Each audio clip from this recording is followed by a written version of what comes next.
মঙ্গলবার রাত থেকে নিখোঁজ ফুলবাড়ির বছর 13 শুভজিৎ সূত্রধর। সে শিলিগুড়ির বয়েজ স্কুলের 7ম শ্রেণীর ছাত্র। এদিন রাত থেকে খাওয়া দাওয়া ছেড়ে ছেলের ছবি হাতে নিয়ে রাস্তায় রাস্তায় নিখোঁজ ছেলেকে খুঁজে বেড়াচ্ছেন মা। যেই দেখে থাকবো আমার ছেলেকে যেন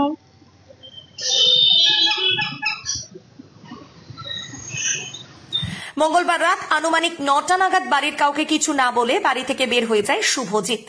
বেশ কয়েক ঘন্টা কেটে গেলেও শুভজিৎ বাড়ি না ফেরায় খোঁজ শুরু করে পরিবারের লোকেরা। বিভিন্ন জায়গায় খোঁজাখুঁজি করেও কোনো সন্ধান না পেয়ে বুধবার নিউ জলপাইগুড়ি থানায় নিখোঁজ সংক্রান্ত অভিযোগ দায়ের করেন শুভজিতের মা জ্যোতি সূত্রধর। শিলিগুড়ির মেট্রোপলিটন পুলিশের নিউ জলপাইগুড়ি থানার অন্তর্গত ফুলবাড়ি 2 নম্বর গ্রাম পঞ্চায়েতের আমাইদিঘি এলাকার বাসিন্দা জ্যোতি সূত্রধরের ছেলে শুভজিৎ সূত্রধর।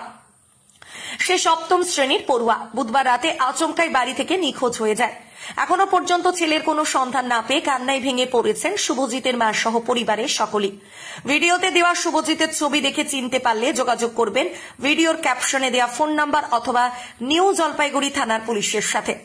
ছেলের ঘরে ফেরার অপেক্ষায় দিন গুনছেন মা সহ পরিবারের সকলেই।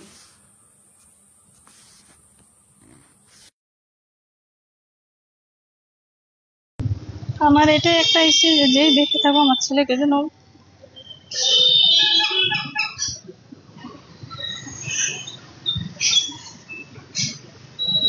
কত বয়স? 13+। বাড়িতে কিচ্ছু বলেনি? না, কিছু বলেন। আমার ছেলে কি নাম?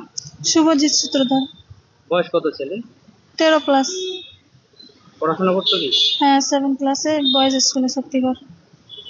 তো কালকে কটার থেকে তাকে খুঁজে পাওয়া যায়? 9:30 থেকে 10টার মধ্যে রাত? হ্যাঁ। তো তার আগে বাড়িতেই ছিল? হ্যাঁ, তার আগে বাড়িতে ছিল।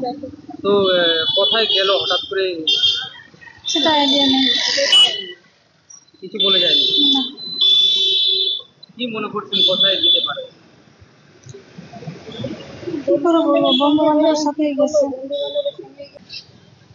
আত্মীয় স্বজন বন্ধু বান্ধবের বাড়ি খোঁজ নেওয়া হয়ে গেছে। কোনো খোঁজ পাওয়া যায়নি? না। এখন কি থানায় মিসিং কমপ্লিট করলে? হ্যাঁ। আপনার কয় ছেলে? 2 ছেলে 1 মেয়ে। কালকে কখন থেকে পাওয়া যাচ্ছে? এই 9টার দিকে। 9টার থেকে নাই, রাত 9টায়? রাত 9টায়। তার আগে বাড়িতেই ছিল? তার আগে বাড়িতে ছিল, সারাদিন বাড়িতেই ছিল। তো হঠাৎ কি বাড়ি থেকে বেরিয়ে গেল, কাউকে কিছু বললো না? না, এমনি তো কিছুই নাই ওর কাছে, কিছু নেই। সারাদিন ভালোই ছিল, স্কুল আসছিল, স্কুল থেকে ঘুরে গেছে। তারপর আপনারা কটা থেকে খোঁজাখুঁজি শুরু করলেন? 9টা থেকে বাড়ি গেল, বাড়ি থেকে দিয়ে টাকা পয়সা নিয়ে বাড়াই গেছে, ওই বাড়াই গেল। তখন একটু পরে খাওয়া দাওয়া করবে, তখন খুঁজতেছে ও নাই, ডাকতেছে নাই।